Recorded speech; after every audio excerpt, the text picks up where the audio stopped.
अहंकार का फल, short moral story in Hindi.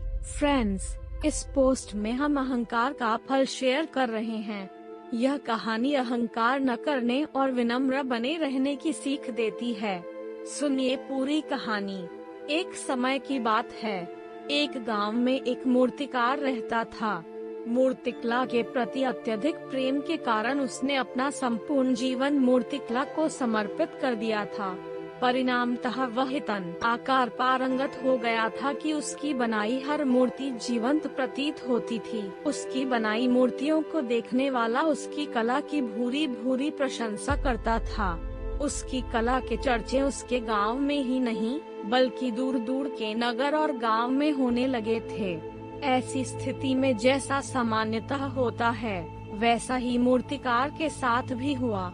उसके भीतर अहंकार की भावना जागृत हो गई। वह स्वयं को सर्वश्रेष्ठ मूर्तिकार मानने लगा। उम्र बढ़ने के साथ जब उसका अंत समय निकट आने लगा तो वह मृत्यु से बचने की युक्ति सोचने लगा। वह किसी भी तरह स्वयं को यमदूत की दृष्टि से बचाना चाहता था ताकि वह उसके प्राण न हर सके। अंततः उससे एक युक्ति सूझ ही गई। उसने अपनी बेमिसाल मूर्तिकला का प्रदर्शन करते हुए 10 मूर्तियों का निर्माण किया। वे सभी मूर्तियां दिखने में हूबहू उसके समान थीं। निर्मित होने के पश्चात सभी मूर्तियां इतनी जीवंत प्रतीत होने लगी कि मूर्तियों और मूर्तिकार में कोई अंतर ही न रहा। मूर्तिकार उन मूर्तियों के मध्य जाकर बैठ गया। युक्तिनुसार यमदूत का उसे इन मूर्तियों के मध्य पहचान पाना असंभव था।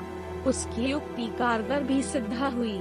जब यमदूत उसके प्राण हरने आया तो 11 एक सरी की मूर्तियों को देख चकित रह गया।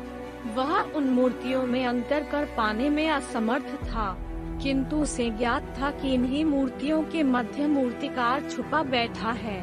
मूर्तिकार के प्राण हरने के लिए उसकी पहचान आवश्यक थी। उसके प्राण न हर पाने का अर्थ था प्रकृति के नियम के विरुद्ध जाना। पर प्रकृति के नियम के अनुसार मूर्तिकार का अंत समय आ चुका था। मूर्तिकार की पहचान करने यमदूत हर मूर्ति को तोड़कर देख सकता था, किंतु वह कला का अपमान नहीं करना चाहता था। इसलिए समस्या का उसने एक अलग ही तोड़ निकाला। उसे मूर्तिकार के अहंकार का बोध था, अतः उसके अहंकार पर चोट करते हुए वह बोला, वास्तव में सब मूर्तियां कलात्मकता और सौंदर्य का अद्भुत संगम है, किंतु मूर्तिकार एक त्रुटि कर बैठा। यदि वो मेरे सम्मुख होता तो मैं उसे उस त्रुटि से अवगत करा पाता। अपनी मूर्ति में त्रुटि की बात सुन अहंकारी मूर्तिकार का अहंकार जाग गया। उससे रहा नहीं गया और झट से अपने स्थान से उठ बैठा और यमदूत से बोला, त्रुटि असंभव, मेरी बनाई मूर्तियां सर्वदा त्रुटिहीन होती हैं। यमदूत की युक्ति काम कर चुकी थी।